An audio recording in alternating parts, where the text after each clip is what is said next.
Honorable judges and fellow participants, as the opposition team, we strongly oppose the notion and key points the opposition team has said.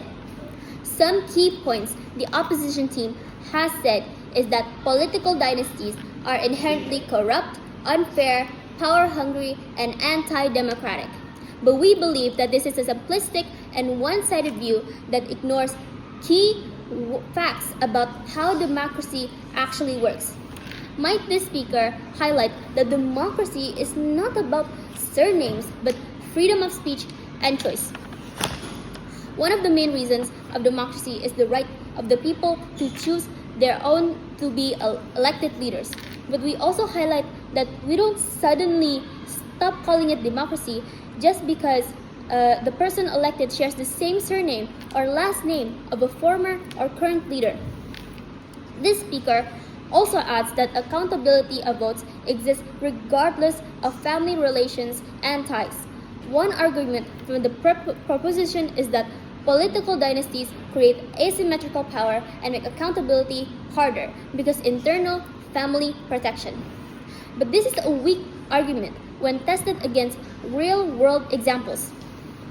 We believe in South Korea that a daughter of a former president in Korea got removed from office because of corruption, even though her father is still an influential people in South Korea. Another is a hot topic in past America regarding the Bush family. One of the members of the family lost elections because of non-favoritive votes. We all know of the Bush family had 2 presidents and now former presidents in America. But the family member still lost elections and failed to become the 3rd Bush family president of the United States. This proves that institutions, not family ties, ensures accountability. If accountability fails, it's not because someone has family ties, it's because of checks and balances that are just not working. Fixing those systems is the solution, not banning people based on their family background. Let's not forget about the positives. Political families often have deep experiences, understanding of policy, and long-term vision for their country because they continue their family legacy. These are not problems, they are assets and contributions that should be recognized. The opposition has talked about the Philippines. Then this speaker will also add some points about the Philippines.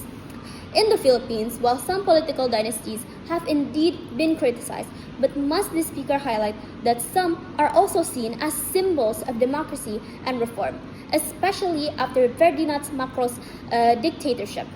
Again, the lesson is that not all is the same, and we should judge them individually. Next is the abuse of powers. The abuse of powers can be done by anybody. The proposition will claim that dynasties overuse their power and demand total control. That's a huge generalization. Dictators and abusers of powers can rise from any backgrounds and from any political family. Must we enlist some of the people with extreme abuse of power? Adolf Hitler is one of them. Hitler does not even come from any political dynasties, yet he abused power for more than most family-run political groups.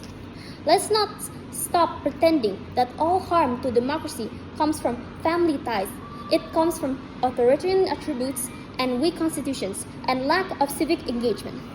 Things that can happen under anyone, dynasty or not. Next is that silencing critics is a governance issue, not a dynasty issue. The propositions say that dynasties silence opposition and critics. Again, this cannot just happen. It can happen in any system. In fact, Russia's Vladimir Putin are notorious for suppressing opposition, and yet they're not from political dynasties. This is a problem of how power is used, not who holds it. Lastly, we must highlight that we must focus on the system, not on the surnames. From all of this, We conclude that the proposition exaggerates the problem by painting all political dynasties as threats to democracy. But democracy is not that fragile. It doesn't just collapse because of a brother, a daughter, and son interest politics. It collapses when we stop trusting the people's choice, or when we blame families instead of fixing systems. Let us not fall in the trap of demonizing surnames. Let us work toward strengthening institution and political transparency.